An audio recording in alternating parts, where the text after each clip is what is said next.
Today's video is going to be a step-by-step tutorial on how to create the statement of shareholder equity. As you guys are aware, there are four financial statements: balance sheet, income statement, statement of cash flows, and the statement of shareholder equity. It's almost as if there are four siblings and three of them are the favorite sons, and then there's one that nobody cares about, the statement of So when do you need a statement of shareholder equity? Typically you'll need that when the company is big enough to get an audit. Once you get an audit, then you have to prepare a statement of shareholder equity. So let's go ahead and dive into today's video. So we are preparing the statement of shareholder equity for 2025. So we're looking here at the balance sheet. This is what you're going to need in order to create the statement of shareholder equity. We have the balance sheet for Spa Booker as of December 31st, 2025. What we'll need to do is to bring in the balance sheet for the prior year, which is the end of 2024, so that we can create a fluctuation analysis, and then we'll use that to create the statement of All right, so we'll bring in the 2024 balance sheet, which we have right here. We have the typical sections. We have our assets,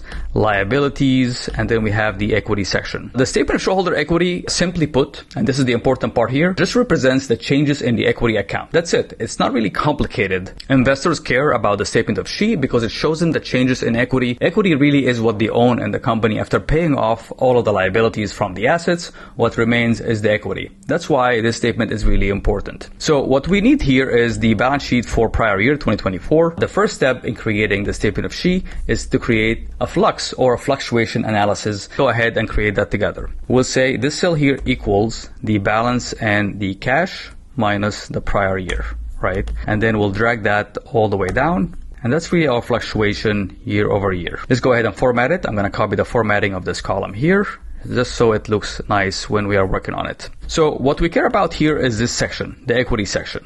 So the changes are here. I'm going to highlight them in yellow so that we know what we're working with. So we have a change in common stock that went up by $2,625, a change in additional paid-in capital seed, and a change in our additional paid-in capital for option expense, and a change in retained earnings. Beside this information, what we'll need is the stock purchase ledger. So throughout 2025, we raised additional seed funding, and we have additional stock that we issued to new investors. So we'll pull that up. We have here our stock purchase ledger, and it shows us that Marathon VC and Smart Money Fund purchased these number of shares in 2025. So with that information, we can go ahead and begin drafting our statement of shareholder equity. So we'll create a new tab here and we'll call it statement of Bring in the company name, equal sign, and bring in the company name from the balance sheet tab. And I will write the header, statement of shareholder equity. I can also bring in the date, equal the date here. I'll put in the date for the year ended December 31, 2025. Our column headers are going to come straight out of the balance sheet. So when we look at the balance sheet, we have common stock, we have additional paid-in capital, we have option expense, we have retained earnings. So I'm going to begin with common stock. So I'm going to create a column and I'm going to call it common stock. And for common stock, I'm going to have quantity and amount. So I'm going to write quantity and amount.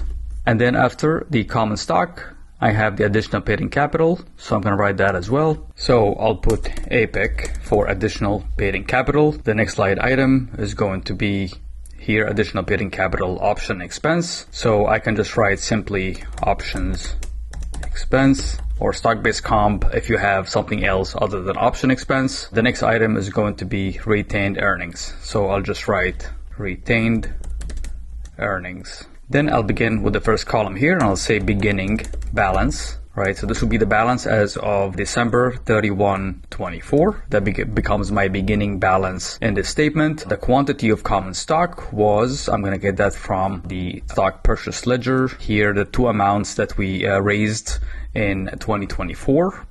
And then the amount is going to be the par value. So this number of shares times our par value, which we have here in the ledger, 1 cent. Additional paid-in capital was the remainder. So that was the number of shares times the 652 minus the 1 cent, and I have to put that in parentheses. Notice that same amount of additional paid-in capital beginning balance was our 2024. If you look at the 2024 balance sheet, we had 1.7,875,000. That is the same amount that we have here as the beginning balance in APIC. Option expense will bring in our 2024 balance. And retained earnings will do the same thing. We'll bring in our balance from 2024. Okay, great. So now we have our beginning balance row. Now we can begin layering in the activity during 2025. So the activity that we have is an increase in common stock because we raised more, right? So we'll say additional seed funding. And how much do we raise? Equal to the 131 plus the other 131,000. That is what we raised. How much do we raise it at? Well, the par value is going to be 262,500 multiplied by our par value. That becomes just the common stock value, which is the par value. Additional paid-in capital, same thing. We'll say the number of shares multiplied by the difference between the purchase price of the share minus the par value. That's our additional paid-in capital. Then the next item is going to be option expense. So I'll write here option expense, and I'm going to bring in the value from the balance sheet. We increased by 2173. So that's the activity, right? And then retained earnings, I'm going to say this year's net loss. We're going to bring in this year's accumulated deficit, which is an additional 788,000. That becomes our retained earnings. Okay, so now we can sum it and we can say total. First, we'll format these numbers. So dollar values will be dollars.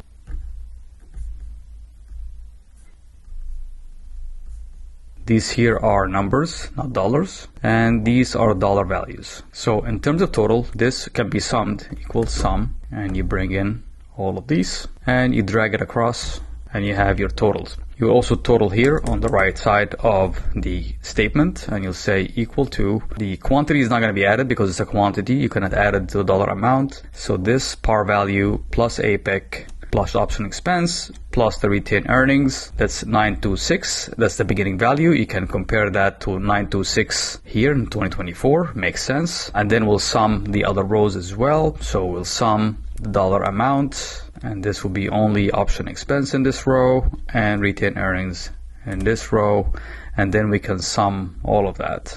That will give us the ending balance. So the ending balance here, we can do a check, ending balance, and we can say equal this ending balance minus the equity ending balance in our balance sheet in 2025. We'll see that the check is 0. So that means we did correctly. It ties out. The next thing is we're going to format our statements. We can bold the title. We bold the headers, as well as the column here on the left, and we can do some formatting to make it look nicer. So that's our statement of shareholder equity, or for short, the statement of SHE. How do we read this as an investor? If you're looking at this and you're looking at your beginning equity, 926,000, your ending equity is 1.8. So equity went up, which is good. You always want your equity in the business to be going up. As an investor, this is what you own in the company. However, it went up by only about less than $1 million, mostly because we raised additional funding, which is dilution to the original investors, right? So we raised funds. So this business still relies on outside funding because it's still losing money. Notice here, retained earnings increased by, or rather to a more accumulated deficit of 1.5, almost $1.6 million. So the business continues to lose money. So this is how you read a simple statement of shareholder equity. There will be a link to this file down below. Go ahead and grab a copy of it so you can play around with it and see for yourself. And also, if you're looking to learn from me and liking my teaching style here, go ahead and check out the Controller Academy, where you can learn the controllership function and earn a CPE certification in the process. If you like the video, give it a big thumbs up, share it with someone that you know who might learn from this, and I'll see you in the next video.